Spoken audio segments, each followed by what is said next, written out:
మన పోయినా వాళ్ళ ఇంటికి పోయినా వాళ్ళ లేని కాడనే ఎన్నా కూడా నేను చేయిపోయిందా కాలు చొక్క పడిపోయింది దాంట్లో పెంచలేదు పక్షవాతం వచ్చి ఇంటికాడనే ఉంటా నువ్వు ఈయన పైన నాకేం పని ఇంత ఉంటా ఇంకా బతా ఏమంటారు మరి అడిగితే ఏ లేవు ఇప్పుడు రావంట కొత్త పింఛన్ ఏడికి పోయి వచ్చినప్పుడు రేవంత్ రెడ్డి ఇంటికి దాటిపోయిన అవతలకి మన పోయిన మన మంచిగా ఉన్నదా ఇప్పుడు మంచిగా ఉన్నదా అప్పుడు మంచుకుంది కేసీఆర్ ఉన్నప్పుడు మంచుకోండి నాకు ఇప్పుడు ఏమిస్తారు ఎవరు సరే కాంగ్రెస్ ఏమన్నారు ఓటు మా దూర మా ఊరు దూర ఏం వేసిన వేసిన స్టేషన్ కన్పూర్ స్టేషన్ కన్పూరా వరంగల్ దగ్గర అన్ని వేసిన ఇంతటి వచ్చలేదు వస్తాయి ఇల్లు వస్తారు నీకు నువ్వేరా అంటే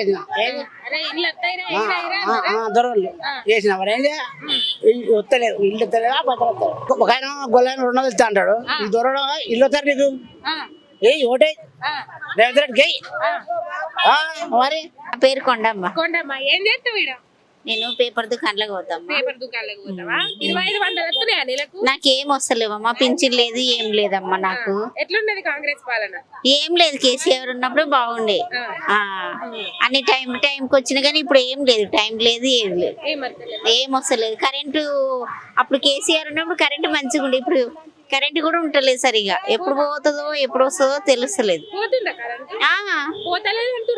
లే పోతుంది, లే పొద్దుమీకి వరకు 2 సార్లు పోతుంది 3 సార్లు పోతాయి. ఆయన ఇష్టమే ఇష్టం, ఎప్పుడు తీస్తాడో ఏం కథనో తెలియదు. సరేమ్మా. నా పేరు బాలరాజ్ అండి. నేను ప్రైవేట్ జాబ్ చేస్తాను. ఇక్కడ రామదేవగూడలో ఉంటానమ్మా.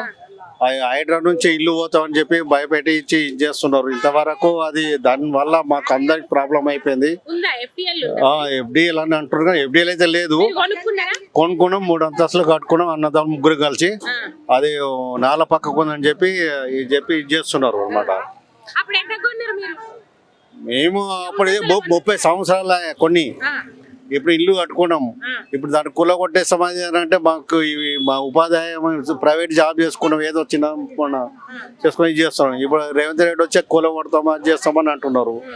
ఇంతవరకు అది గ్యాస్ది సగం రేట్ అని అది కూడా లేదు. కరెంట్ బిల్ మాఫ్ చేస్తామని అది కూడా లేదు, ఏది లేదండి. ఫ్రీ కరెంట్ ఎవరికి వస్తలేదు. అవన్నీ మా డామ మాత్రమే కానీ ఎవరికి ఇస్తుండో ఎవరికి లేదో తెలియదు. ఉన్నోళ్ళకి ఏది ఉండదు కానీ లేని వాళ్ళకైతే ఏం లేదమ్మా. ఇదే పరిస్థితి, అందరు భయోదలం చేస్తున్నారు. ఒక కాంగ్రెస్ ప్రభుత్వం మంచి చేస్తా అనుకుంటే ఇంతవరకు ఎలాంటి ఇది లేవు, బెనిఫిట్స్ అయితే ఏం లేవు. 2500 ఆడవాళ్ళకి ఇస్తామని ఇంతవరకు ఇలాంటి ఏం లేవు.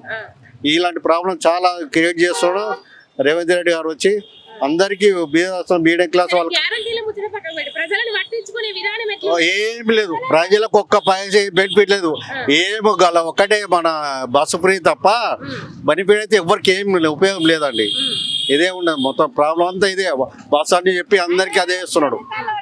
అది అసలు బీద అసలు ఎవరు పట్టించుకోలేదు. ఒక్క విధంగా చెప్పాలంటే అసలు వచ్చి అడగడం కానీ ఏం ప్రాబ్లం అని కూడా అడిగేది చేసలేదు అన్నమాట. ఇట్లా ఉన్నది.